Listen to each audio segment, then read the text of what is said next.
Hello, this is Jenny Spring with Spring Into Sales, and we're doing some website tweaks. And we're going to be looking at Holly Barker, Holly's website, and recommending 3 changes that she could make to improve her website. So the first thing I look at here is I like that the website's nice and clean and sort of easy to look at and navigate around. However, because Holly is not a well-known brand yet, I would suggest that this space right up here is probably not really something. When we look at this, we don't really know who Holly Barker is. Now the headline is actually further down here, so this tells us that information, so that's obvious there, but I just think this is probably a lot of room taken up with a logo of someone that is not a well-known brand yet.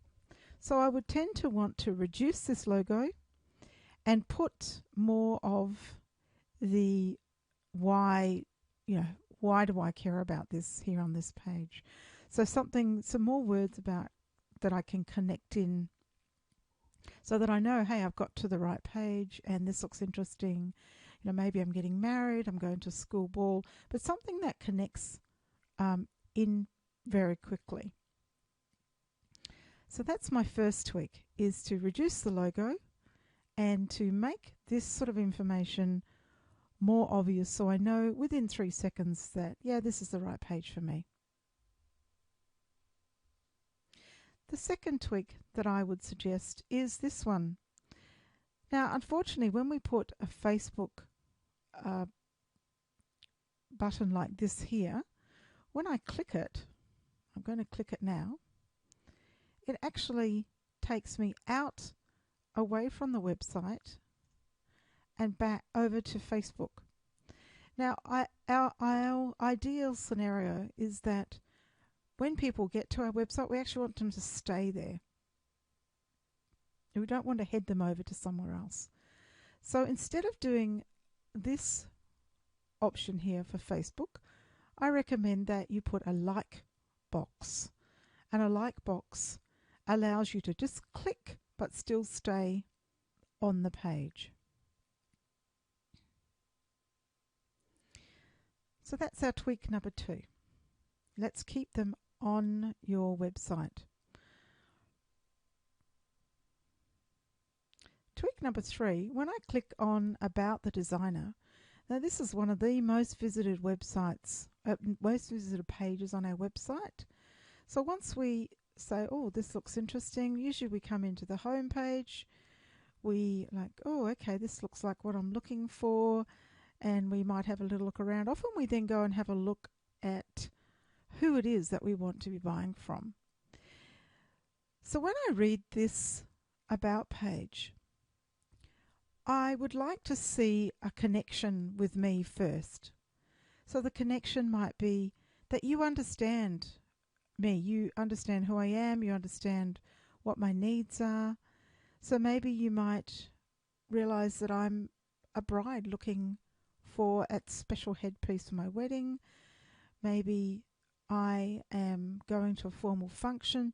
So I'd like to see it open. If we start off with trying to connect with the person who's reading it, so the person who's reading that can really get the feeling of, oh, she really gets me, she really understands who I am. If we start with that, building the connection first, identifying what that person's problem might be, and then moving more to information about Holly herself, then that would probably have us reading more down the page.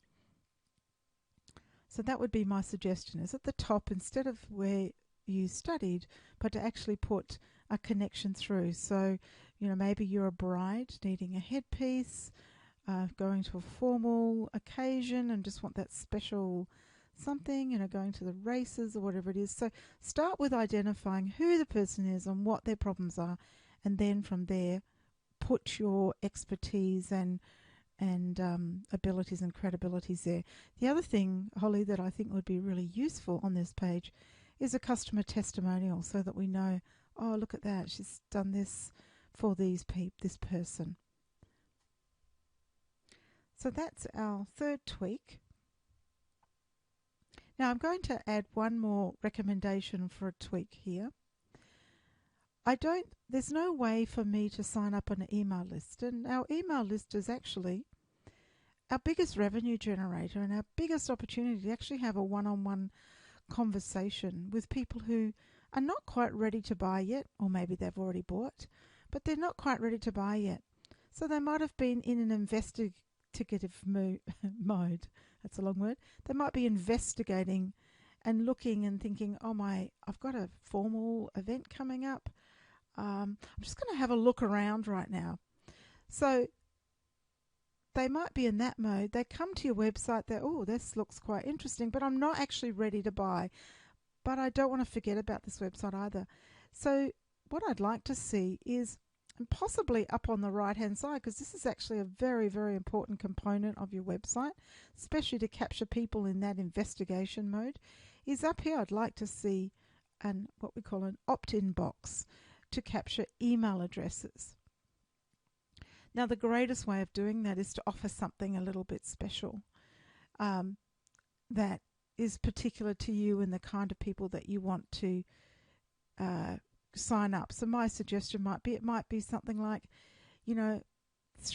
5 ways to choose the right headpiece for your wedding, or 5 steps to choose a headpiece for your shaped head, or for your style of hair, or your color hair, or it can just be a one-page sheet. It doesn't have to be anything fancy. Or maybe you might give away a coupon. So that's another tip for you, Holly, because we want to start building those people that are interested but not ready to spend their money yet. So there we go. There's the tweaks. We want to reduce the size of the logo and put the differentiator, who you are and what you do, up there a little more bold. We want to change the About the Designer so that it is connecting with the person first before telling them who you are. We want to change that Facebook like box. I'd even suggest you could pop it over to the side so it's out of the way, because there's actually other things that are more important to have on your homepage. And we also want to put in that opt-in box. I hope that's helpful you.